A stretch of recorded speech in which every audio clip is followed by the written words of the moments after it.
we have 4 simple rules. Number 1, we don't discuss politics, ever. Number 2, this is not a religious channel, and while you might hear people say, God bless you, or I'm going to pray for you, or I wouldn't have gotten through this without my faith, that's fine. What's not fine is to say, my God is better than your God, or here's why you're not getting into heaven. It's not going to fly. Number 3, we believe wholeheartedly if you can't control your tongue, then you can't control your life. So while on board, there's not going to be any cursing in the live chat, period. And number 4, there is no room for mean people on the lifeboat. Because we discuss very sensitive things from people's past in our group setting, we got to protect those people. The only way they feel confident and comfortable discussing those things is in an environment that is free of trolls and mean people. So if you're a mean person or you're a troll, we're going to block you for life. And if your account happens to be less than 24 hours old, we're probably a little suspicious right from the word go. Why? Well, because there are people in this world who enjoy being cruel solely for the sake of being cruel. It's not going to fly here. But if you're here because you're trying to get sober and live your best life, then you might find that the lifeboat is just that, a lifeboat. I'm Captain Tommy Scoville, and we will see you on deck.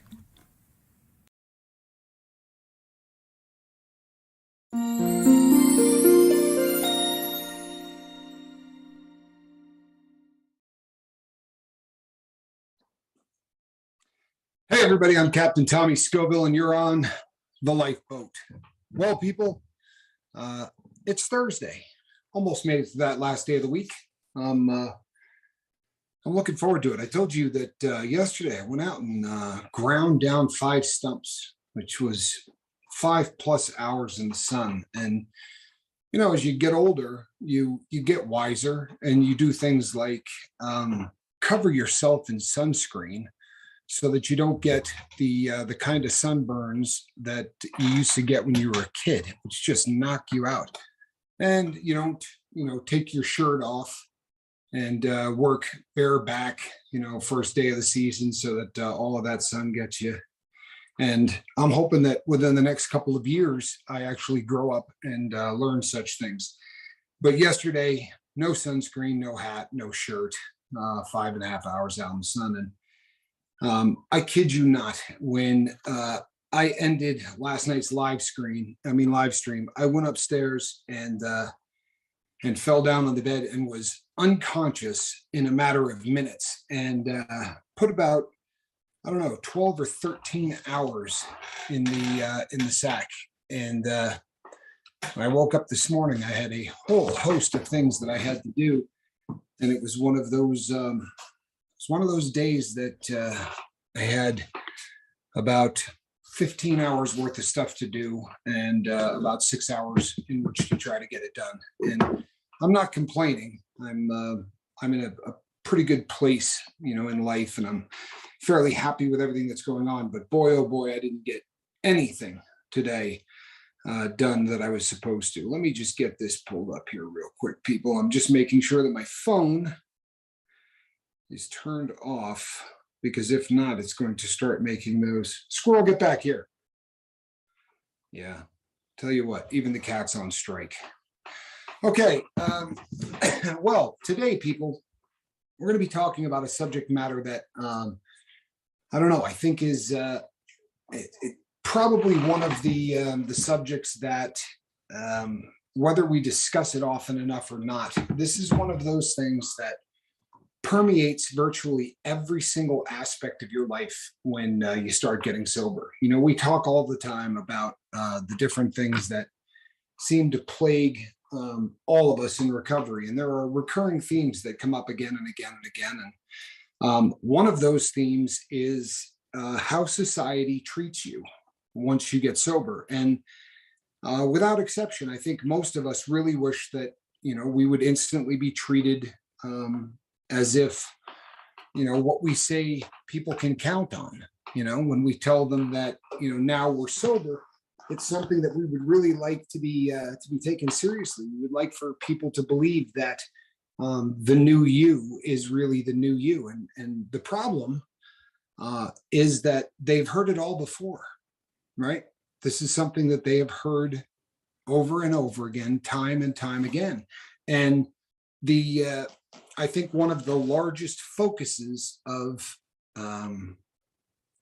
recovery, one of the largest focuses of the new you, has to be that your word has to be your bond. And if it's not, then no matter how far along you get, no matter how sober you are, and no matter how rock solid you are as the new you, no one's going to buy it.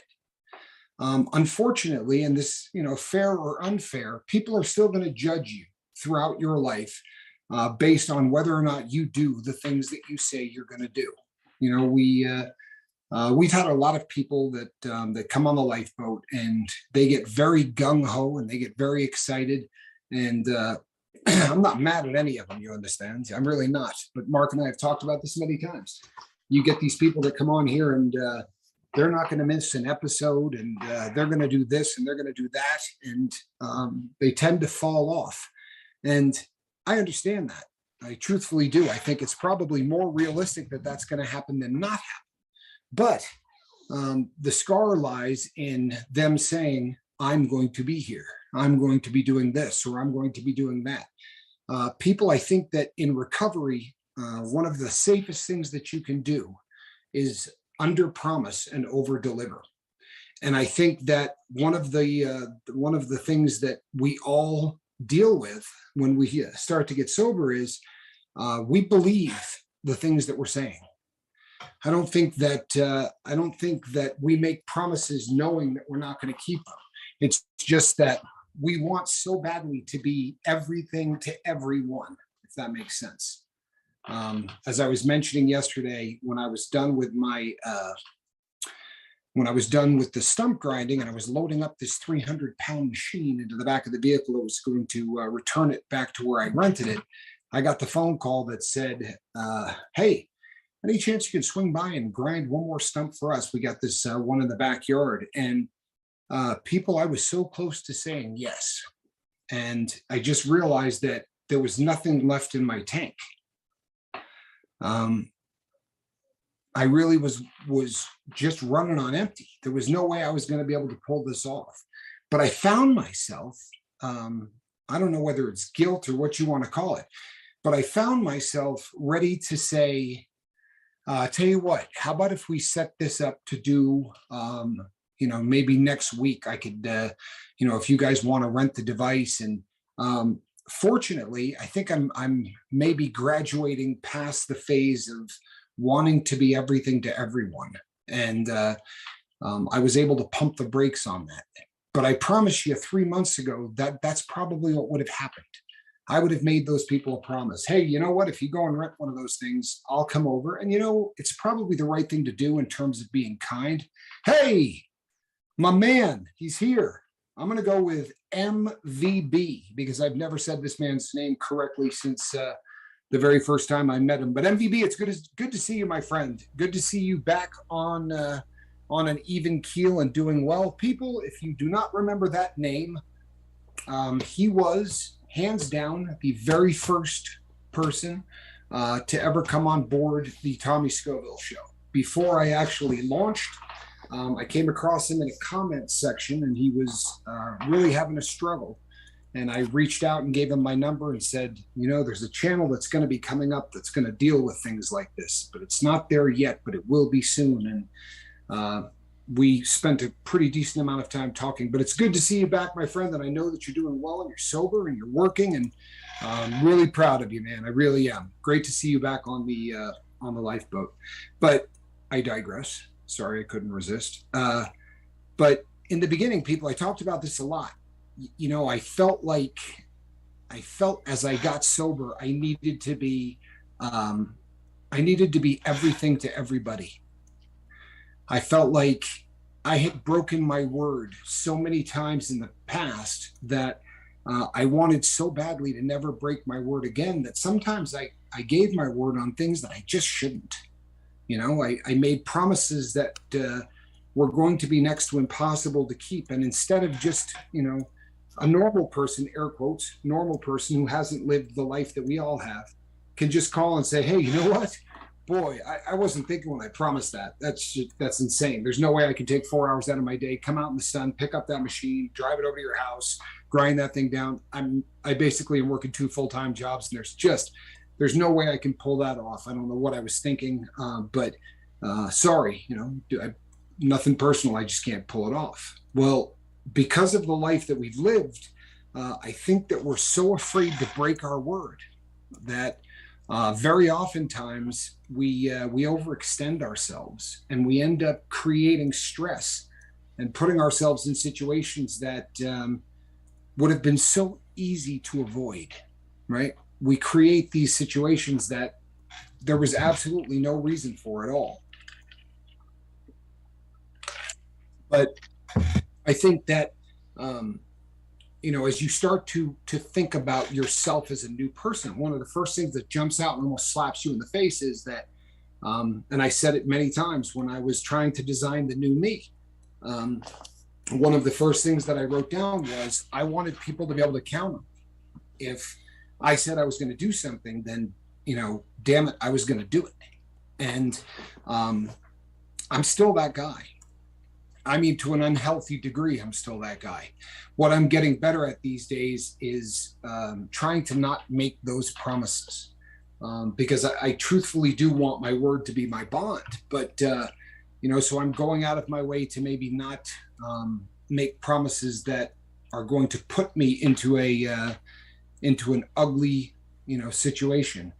Exiled J-Man. Yeah, that's J-Man, man. He's a good guy. I'm glad you make me so happy you're here, brother. He's from Wages World. He's been with me from the beginning. Awesome dude. Excellent. Awesome dude. Welcome aboard the lifeboat, my friend. Good to see you. Awesome. We've had a big influx of people coming over from Wages World, and I would love to extend a hello to everyone. It's such a great, there's something really symbiotic between the crew at Wages World and the crew at the lifeboat. And I'm sure that it has a lot to do with how you built your channel over there, Mark, but there really is that same kind of family feel, to Wages World and a lot of the channels that we talk about here, but Wages World in particular. And it's great to see that. Yeah. Good. Yeah. And it's great to see the growth coming from there, because as we've said so many times, it seems the people that come over from Wages World almost instantly assimilate to the lifeboat. And that's, I took a lot of flack for that at the beginning. I couldn't believe it. And that's actually what made me push even harder to be positive instead of, the other way. You mean took a lot of flack for running a positive channel? Yeah, took a lot of flack. That people wanted me to, when I got attacked, they wanted me to attack back, and I refused to do it. And I do think that is exactly why a lot of people that are here now are trusted me enough to come here and check this out, because they know how I am, and they trust my opinion of you, which is extremely high, by the way. Well, thank you. And I do think that's that's a little bit of I don't know. I'm proud of that, I guess, if I could say that. I mean, I really. Well, it's funny because it kind of dovetails into to this situation, right? I mean, You started your channel and you said right from the word go, look, I'm not firing back at people, and I know enough about Wages World to know that there were other things that never let yourself regret your word, and never let your word be a source of regret. Wow, I love that. Yeah, that's a good one. Yeah, that is a great quote.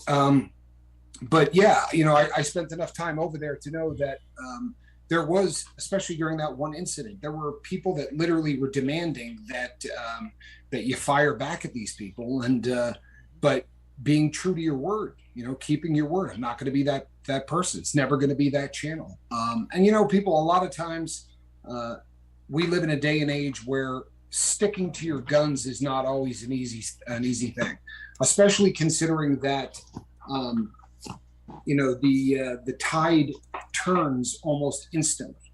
How many times have you seen the entire society turn on someone and literally cancel them?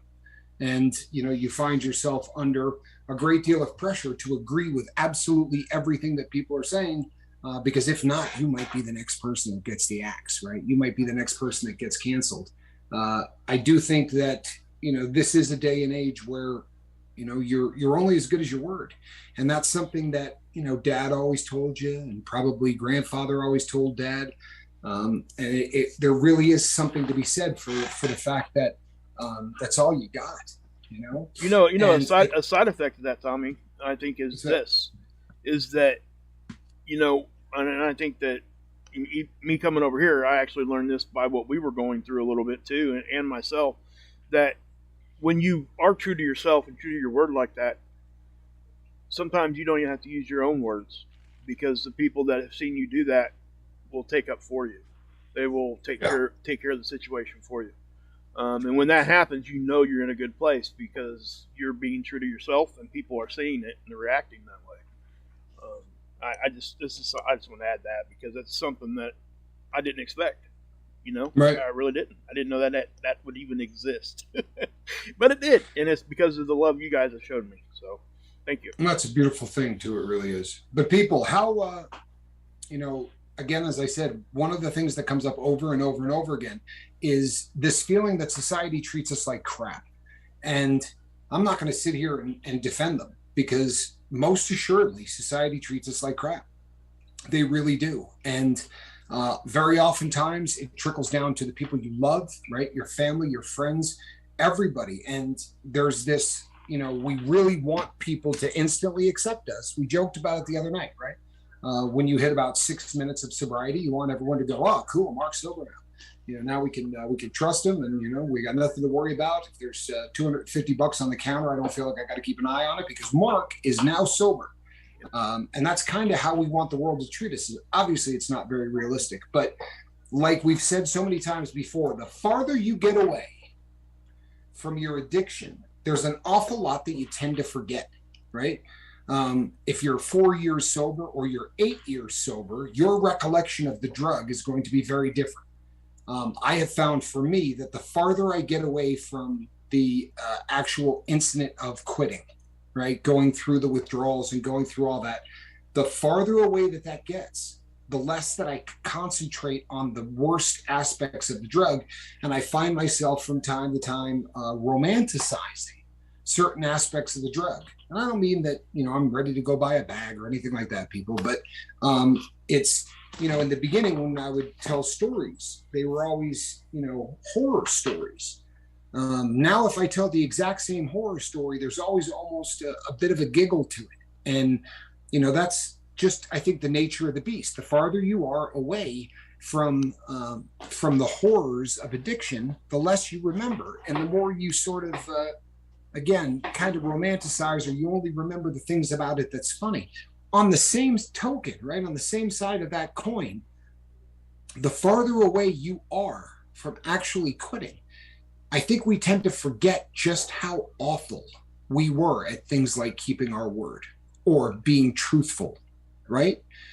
So much of what I said to people for decades was a lie, and the farther I am away from that life, I tend to forget that. And that's a problem, because and you've heard us say this before, you can't really beat up on your family for not accepting you as a new creation 15 minutes into your sobriety, right?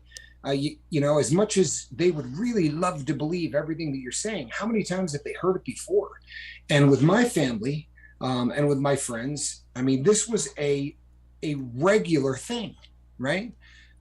Once every couple of months, I would come out with hey, this is it. And here's the reason why this one is different, right? The last time when I said I was going to quit, this person wasn't in my life. And now that this person is in my life, it's completely changing all of this. Now I've got this driving force, and now I've got this reason. And every time it was just a great story. And I don't know, people, looking back on it, I don't even remember whether or not, I can't even remember whether or not all of those were genuine or whether or not I was just BSing. Yeah. Maybe I was lying to myself. I don't know. But I think that's a lot of it. I really do. Yeah. What, lying to yourself? Yeah. 100. Absolutely. 100. And congratulations, Lewis. He said he thought his sobriety date was tomorrow, but it was actually yesterday. So he's already awesome, past that month, man. See? And Jonathan Hicks also said, I've been sober since the 13th. And yeah, I want it all back, but it's going to take a while to get my family back. I did it though to myself. You're absolutely right. And realizing that is a huge thing. But I'll tell you something, if you want it all back, people, that should be the takeaway of tonight's show. If you want it all back, then from this point forward, your word better be your bond. And I'm talking about the stupidest stuff in the entire world. I don't mean the epic stuff, right? I'll call you at 3. Right? Who cares if you don't call it 3, right? This isn't life or death stuff. It is if you're trying to rebuild the kind of trust that you want someone to have in you. It really is. Saying, I'll call it 3. Tell you what, if there's a doubt, tell them you'll call by 3:30 and then call it 3. Right? Under promise and over deliver, and continue to do so, because so oftentimes, I mean, just the smallest of stuff, things that seem really insignificant to us. You have to remember, people, that we're viewing this through our lens, not through the lens of the people who have been burned by us for who knows how long, a year, a decade, 2 decades, 3.5 decades, whatever the case may be. And if you can put yourself into someone else's shoes just for a few moments, right? What do you think it feels like for that person when you say, call you at 3 o'clock, and 3 o'clock goes, and 4 o'clock goes, and 5 o'clock goes? Those people are on the other end, people, and they're going, here we go again. Yep. Right? Here we go again. We're right back. Yeah, we're right back to Tommy saying he's going to do something and not doing it. Perfect example. If we went, say, 2 weeks in a row here on the Lifeboat where we missed a few shows, right? Thursday, we just didn't show up. I thought Mark was going to do it. Mark thought I was going to do it. And there's just no show. And then the following day, I come on and I go, yeah, sorry about that. You know what? There's miscommunication in the wires, but don't worry about it. I promise you we got it all ironed out. It's never going to happen again. And the following day, Mark handles the show, but he shows up about 25 minutes late. How often do you think that's going to fly before you all start going, what the hell is going on with Tommy and the bobblehead? What's up? Something ain't right. And the first thought's going to be what? Drug they're use. using. Mm-hmm. Yeah, they're using. They're back on dope. I guarantee you there. We go a whole damn year and they don't miss a show. And now in a week, they've missed 3 of them and they don't seem to know why they missed them or anything else. It seems insignificant, doesn't it, people? It really seems like small stuff. But the purpose of tonight's show is to tell you that there is no such thing as small stuff. When you're trying to build back trust with somebody that means something to you, then all you got is your word. I remember getting to prison, and you walk in the front door, people, and the first thing they do is strip you naked, right? They take all of your clothing, they take all of your possessions, you got nothing. You're standing in a little metal cage the size of a phone booth, and you're naked. And there's another little phone booth right next to you with a naked guy in it. These things are lined up on an entire wall. And you know what? Everything you have is gone. And I remember walking through, and this guy said, you've reached a point now where when you walk through that door, that you only got 2 things. One of them, he was referring to your huevos, right? Your male, junk. Yeah. And he said, all you got in here are your huevos and your word. And if your word's no good, then your huevos better be, right? And this was one of those things that stuck with me because it really was the truth, right? You came in there and you got your guts and you got your word. And if your word stinks, you're going to have to know within 24 hours how your guts are. Because if you told somebody something and you didn't follow through with it, there was going to be a fist fight if you're lucky. If you're not lucky, there were going to be weapons involved, right? And obviously it's a very extreme example of what I'm talking about, but in this world that we live in now, what you have is your word and nothing else, people. Truthfully, nothing else. We have blown everything that we have. As addicts, we wore out our welcome. We wore out all of those things that people take for granted. Hey, call you at 3 o'clock, right? A normal person, air quotes, says to me, I'll call you at 3 o'clock, and they don't call me. I think to myself, he probably forgot. Right? Probably forgot. No big deal. I'll shoot him a text in about a half an hour and see what he's doing. But if somebody from the lifeboat, and I love you all, I really do. But if somebody from the lifeboat says to me, I'll call you at 3:00 and they don't, I think you're in the bottom. Yep. And that's not fair, right? I mean, It's not. I'm the captain of this here vessel. I should give you the benefit of the doubt, but I'm not going to. Mark, are you? Be honest. No, I'm 100% with you on that one. I even do it That's to people just going down the because street. it is what it is, people. I'll see somebody Fair or walking down the not. street and make that assumption. Yeah. It's crazy. I mean, you'll see somebody like, you're like, yeah, he's over there kind of acting weird, all jittery, and he's got marks and stuff, or her, she's got marks all over her face. And, you know, most likely, yeah, maybe they are. But I don't know for sure. So why am I making that assumption? Well, because that's how I'm wired right now, and I'm fighting that. You know, it's something we got to work against. And, you know, it's a great tool, Well, but and it's when- also, it's judgmental. That's all. Well, and here's the thing, people. It's judgmental and it stinks and it's not fair and it's not right. But guess what? We all have a couple of things in common. And one of those things that we have in common is we are all, right, recovering drug addicts. And when you're a recovering drug addict and you say you're going to be somewhere and you're not, I'm sorry, people. It's going to take a long time before that is not going to be the first thought on everyone's mind, including my own. Sorry. Yeah. But that's just the truth. And we run into it. We run into it all the time on the boat. You know how many times someone will say something to Mark and I? Tell you what, you know, we're trying to set something up to do a show, or we're trying to set something up to do this, and they say, I'll call you at 4:00. And the two of us are there at 4:00 and something doesn't happen, and we look at each other and go, what do you think? What happened? Yeah. You're like, Yeah. What do you think? Mhm. You know? And the first You thing we think, you know, yeah. Fair or not, it's the first thing we think. And we are far more likely to give you the benefit of the doubt than would be someone else. Because think about it, people. You haven't been lying to us for 10 years, right? You haven't been misleading us for a decade. You've been misleading the people who are important in your life, your sons, your daughters, your aunts, your uncles, your grandparents, your parents, whatever the case may be. People, I can't stress enough how much you need to take very serious inventory of every single thing that tumbles across the transom that you call your mouth. Right? Yeah. Don't say it if you don't mean it. Right? Don't say it if you can't back it up. Don't promise it unless it's etched in freaking stone. Because what you're doing is undermining your own success. You can't believe how far it goes with someone when you say, when they go, hey, can you give me a call tomorrow at 3? And you go, yeah, I could. No, I can't. I might be able to, but I'm not 100% sure. And the last thing I will want to do is promise it and then not be able to do it. So tell you what, if I can give you a call, I will. If not, I'll let you know why, say sometime before 5.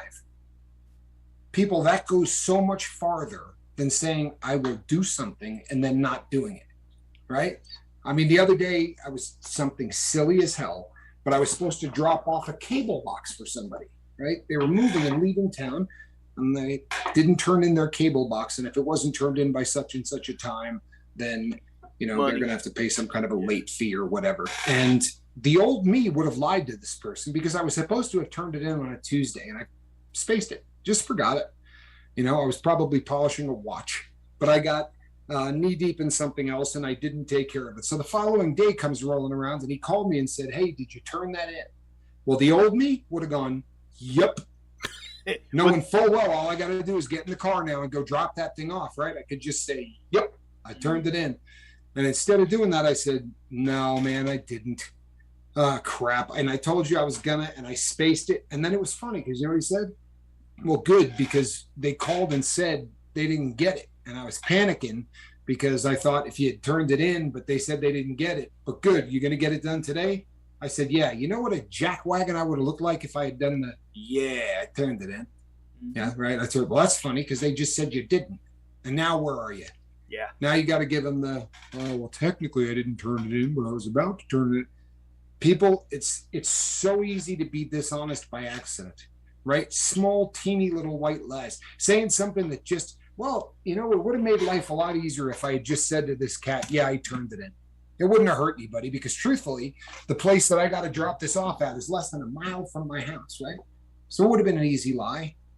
But not to toot my own horn, people, I don't ever want to find myself in a position ever again where I'm lying to people. You know why? This is the truth. Because when Q asked me to describe what and who I was, the first thing on my list was liar. Yeah. Before anything else, before drug addict, before anything, right? Liar was the very first. Because what he said was, if one of your friends was to describe you and it's somebody that knew that you were never going to hear what they wrote, what would they say?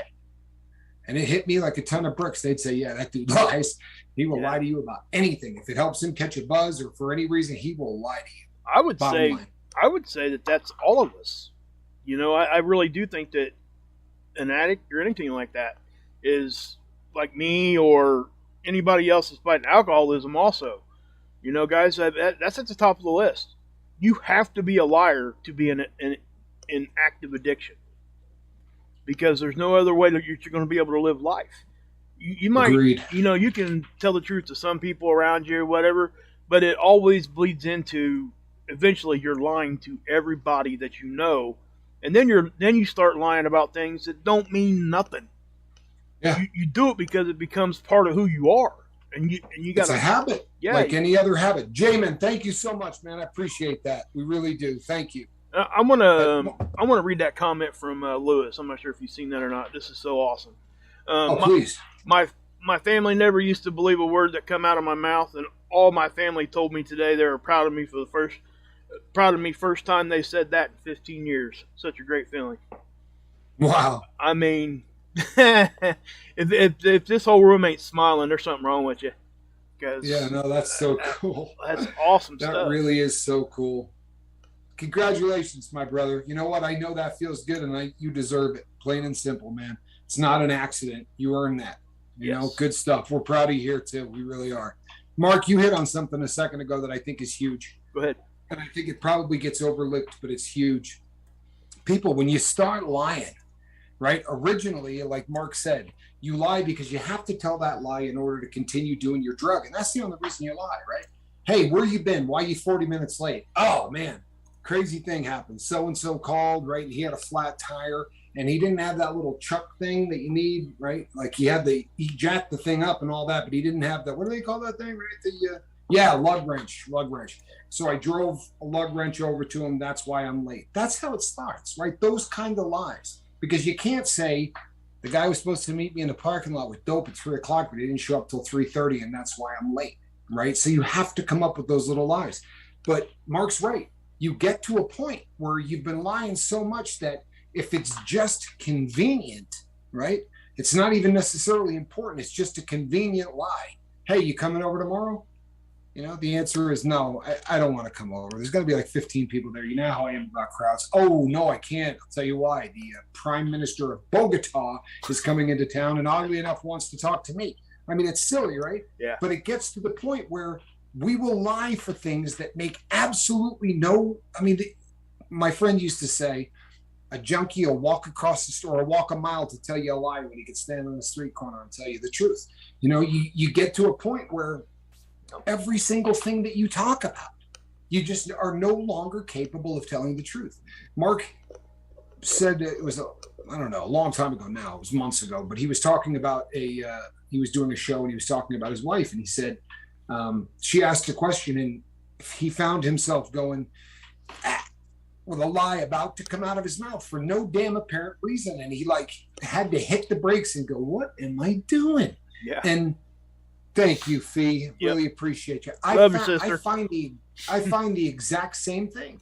And I'll be honest, the longer that I'm sober, the less it happens. But when I first, say, not so much in prison because it was irrelevant, but when I first got on the street, I found myself always, someone would ask a question, and the first thing that came to my mind was BS. Yeah. Like, my first response was just a lie. And I would think to myself, what in hell would you tell somebody that for, right?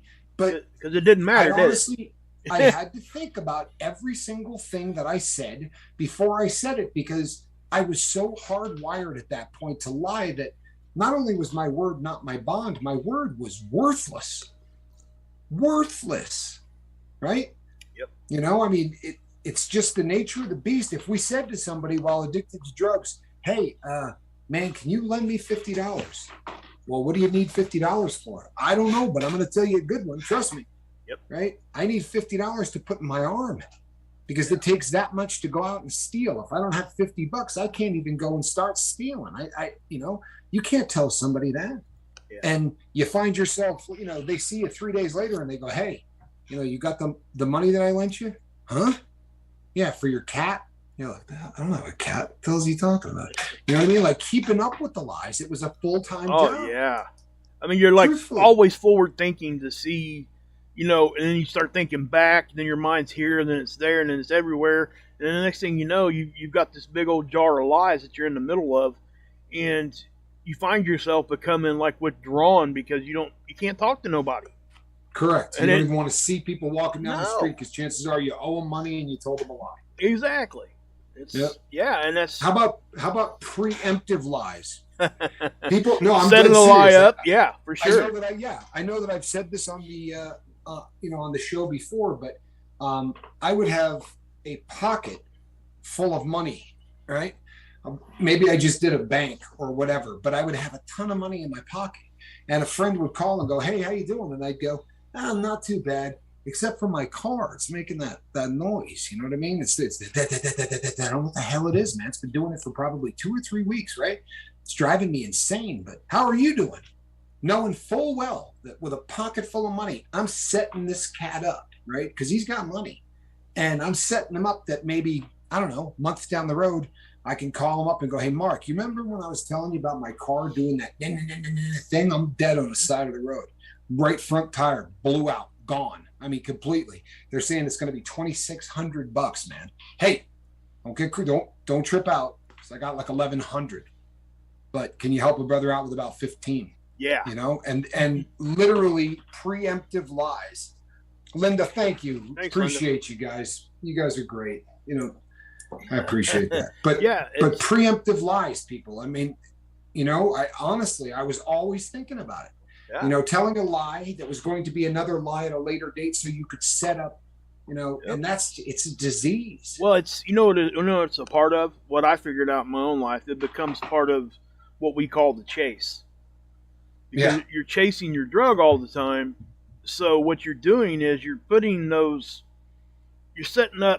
increasing your chances of being able to make that chase a little easier.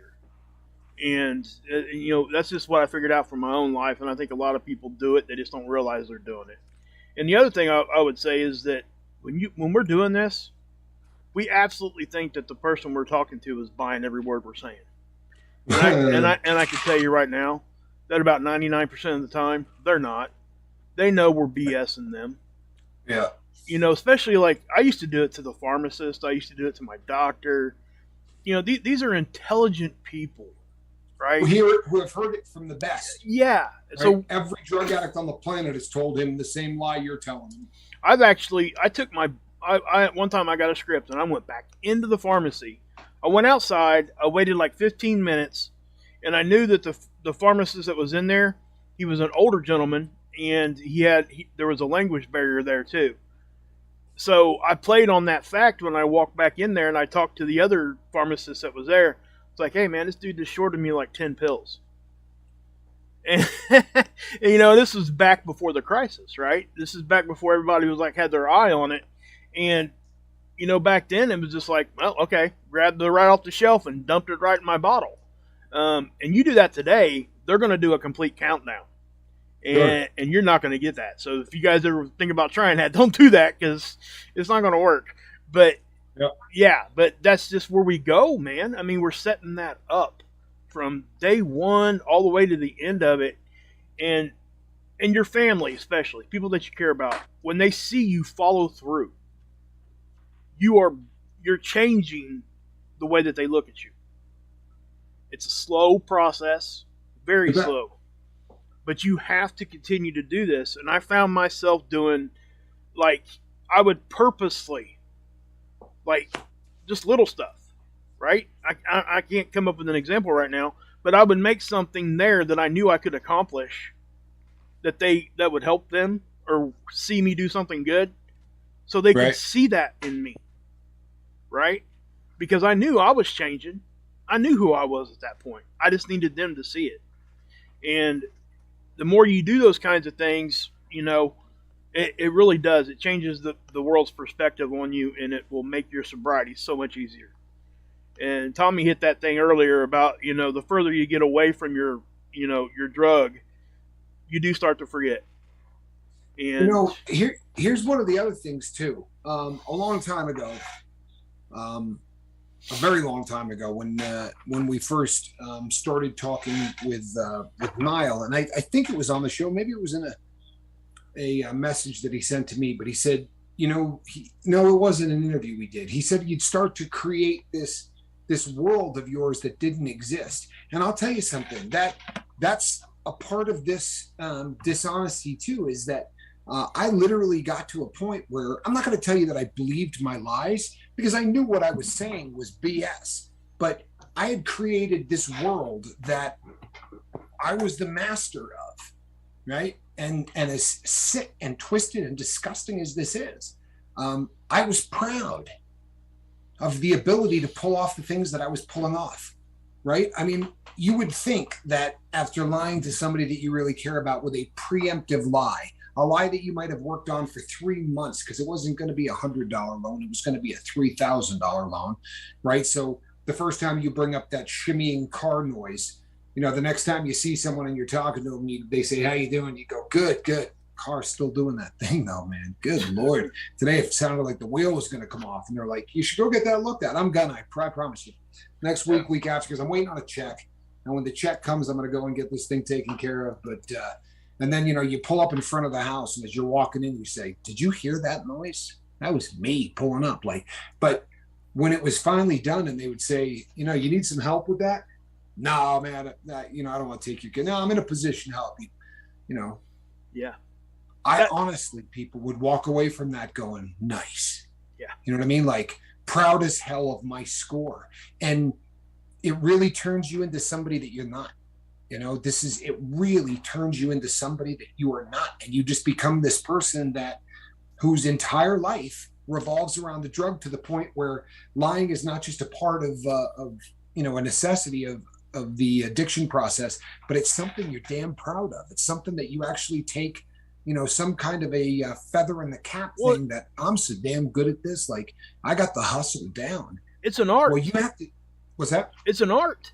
It really is. It is an art. At the end of the day, you guys. And, I don't know that I've ever met somebody that was in addiction. And if you were to sit down and play poker with them, they're going to be good at what they're doing. Most of them are going to be able to play poker really well because they can lie.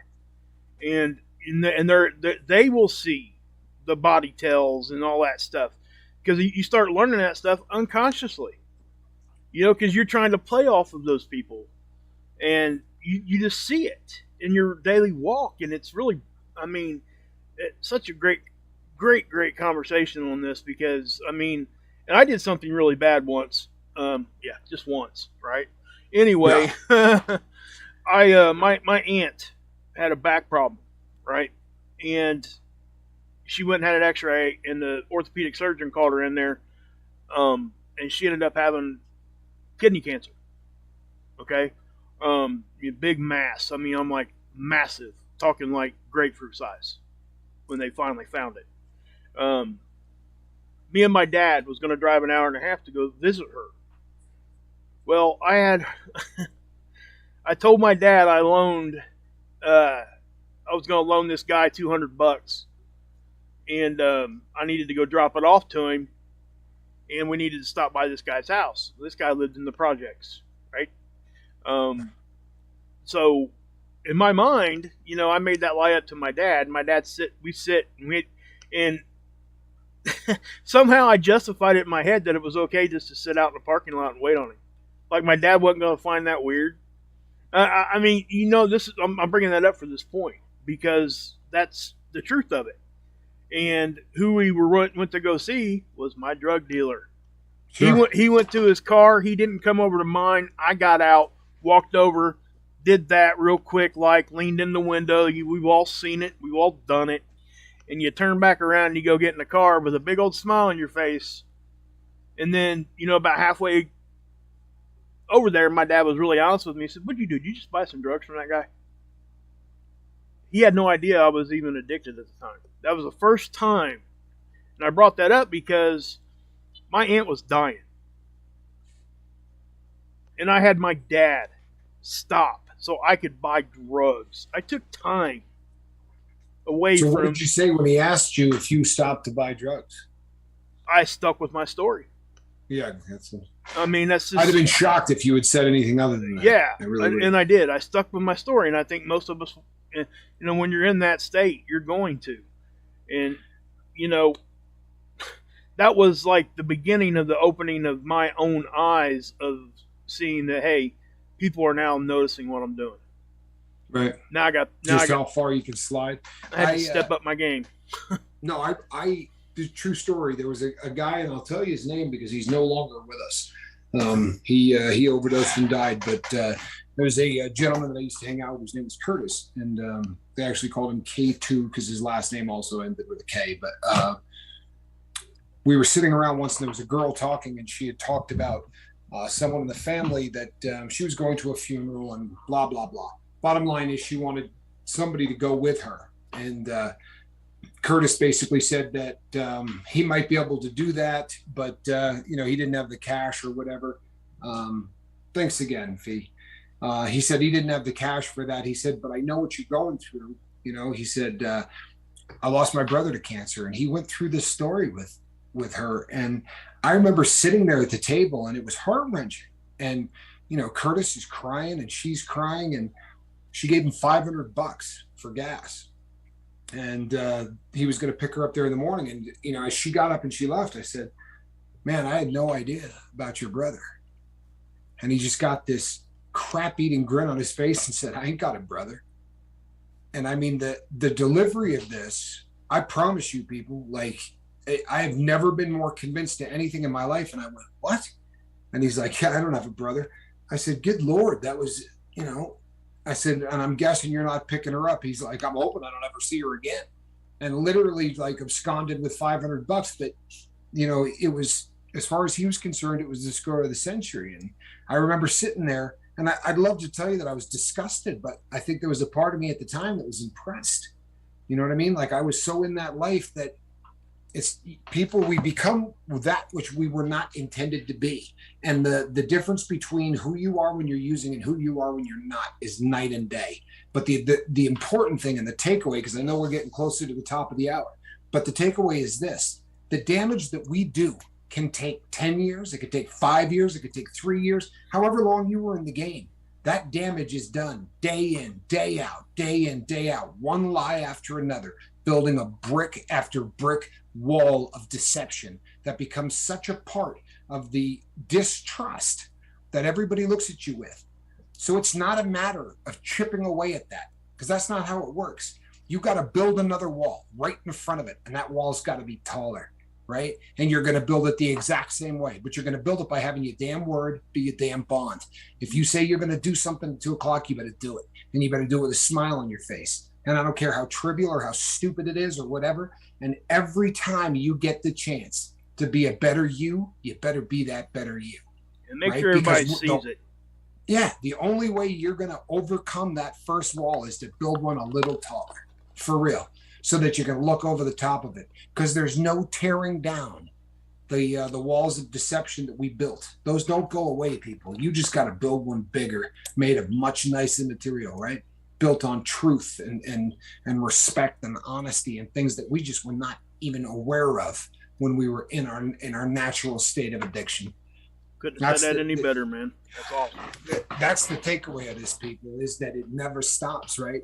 It has to be a daily, and the saddest part of this, people, is you can be cruising along, building a hell of a wall, and one misstep, and you will tear down 6 feet of it, right? It doesn't take much. And take it from me and my bobble-headed partner. You people are not, and probably for good reason, but you're not privy to 99.9% of the conversations that we have with people, and some of the things that we plan to do, and some of the things that we talk about going on, and then out of the blue, the person just disappears, right? And they're unable to pull through with whatever they said they were going to do or whatever. And you know what? We want to give everyone the benefit of the doubt. For God's sakes, man, we run the lifeboat. We would like to give everybody the benefit of the doubt. But inevitably, we sit and stare at each other and go, what do you think? Yeah. Huh? Is he getting high? Mm-hmm. Probably back on it, huh? Right? And that's people, and that's, we're on your side. And that's just how it happens. You got to know that this is your shot. Your word is your bond. Don't make a promise you can't deliver on. You will impress people far more by saying, yeah, there's no way I can do that. You want me to call you at noon? No way. There's things I got going on tomorrow. I'll tell you what, why don't we shoot for the next day and I'll call you then. Right. Under promise, over deliver. Right? Yep. But do what you say you're going to do. Have your word be your bond. And guys, make no mistake. Guess what? We do that to each other. We are keeping each other in check. If I think that Tommy might be going down the wrong path, or he's starting to think a little strange, or just isn't acting who Tommy is, right? What am I going to say to you? First thing I'm going to do, are you okay? Right? Are you okay? Yep. And we both kind of know what that means when we say that. We know exactly what the other person's saying across the screen. You know, it's a really polite way of saying, are you in the middle of a relapse? I mean, honestly, it's really what it amounts to, right? Yeah. Maybe you not. Sure you're all right? Yeah, maybe not to that level. I know you don't go straight to that, right? I mean, but we're asking, hey, are you having issues? You know, is there something I can help you with? And because we care about each other. And anything you want to talk about? Yeah, exactly. So there's about 3 or 4 phrases that come up all the time, and that's usually the order of them. Everything all right? And you want to talk about? And it's not always right? It's not always that, but a lot of times it is, right? Because that's the most important thing to us. You know, we got to make sure that we're both okay, so we can come here and let you guys do what you guys do here, and it helps our own sobriety. It's another level of accountability that I didn't have until I met Tommy, and it's a great thing to have. It really is. No question. So I just want to point that out because, you know, make no mistake, and that's just another way to show you guys that we're walking through this with you guys, right? We just got maybe a little bit better of a seat because we get to see a lot of things and hear a lot of things. Join the W. Great advice. Cody, listen to that woman. She's giving you great advice. You know what, people? Swear to you. Look, you cannot undo the things that you've done in your life, but you can do stuff better from this point forward. And if you do, a day will come where people will forget the things that you've done. And if they don't forget them, they'll at least give you the benefit of the doubt going forward, and they will believe that the new person is who the new person is supposed to be. But you got to build it one brick at a time. And you do that by doing what you say you're going to do, following through with it. And you know what else goes a long way, people? And I think very often we lose sight of this. If you call somebody that you really care about and you say, man, I'm going through it. I haven't done anything stupid, but I'm going through it. Like I'm, at this point, I'm white knuckling it. Can I talk to you for a little bit? You want to get together and have a cup of coffee or whatever? You know what that is, people? That's honesty. It's what they're not used to from us, right? They're used to everything's groovy. Don't worry about me. I got everything under control. Blah, blah, blah. If they say, how you doing? And you go, not my best month. Yeah. Right now, things suck. I haven't relapsed. I haven't done any drugs. That's on everything. But I'm white knuckling it right now. I'm really having a struggle going through it. I've been calling people and talking to them. I'd love to talk to you about this. Honesty is an amazing thing. It really is. It's an amazing, amazing thing. And me goes a long way. And me and Tommy, we're able to, not only talk to each other, but we have this platform, right? And sometimes that's another benefit that we have, because we can use this platform to say that to all of you. It's something. There's just something so liberating about coming and saying stuff that's going through your own life, verbalizing it to somebody else, and the least that you're going to get is, I'm sorry you're going through that. I love you. Is there anything I can help you with? Right? And usually it's going to follow with the, what I call circling the wagons. Because that's what we do. We circle around each other. We're going to protect each other. And even in my own personal life, and I said it 1,000 times, I really do feel for people that don't have a good support system at home. but that's why we are here. That's the main reason. We're trying to provide that kind of a thing for everybody. And I'm so blessed to even have this chance to do stuff like this. And I've been going through stuff in my own life lately. I've been talking to Tommy about it. I have a really bad anxiety issue right now. I'm waking up with just a complete sense of doom. And I've talked to Tommy about this, and and again, it's at the top of the hour. I'm just letting you guys know that, hey, here's another person talking to you that's going through similar stuff, and so you're not alone. Is basically what I'm saying. So you're definitely not alone. Alrighty, people, we are at the top of the hour. We are going to be back 23 hours from right now. Same back time, same back channel. Going to be doing the same thing, right? Between now and then, you have one assignment, people. You know what that assignment is, right? You're going to reach out and you're going to try to save somebody. And you know something, people? You're going to be judged by your honesty. Your word is your bond. If you haven't been great at it from, going for all as far back as you can remember, start being great at it from today going forward. Seriously, you want to start building something, start doing it by telling the truth every minute of every day. Watch how fast good things start happening. It ain't going to be overnight. It isn't. The good things will be overnight. It's going to take a long time to get that back. But the longer you wait to start, the more damage you do, the bigger that wall you build has to be, right? Yep. All right, people. I am Captain Tommy Scoville. On the other side of the glass, Mark Wages. Don't go anywhere. Hey, guys. Put how many years you got of sobriety in the chat so I can put a timer up. And this is a cat that should have been in a basket. It's a naughty animal. Absolutely a lazy cat. Alrighty, everybody. We love you. We'll see you tomorrow.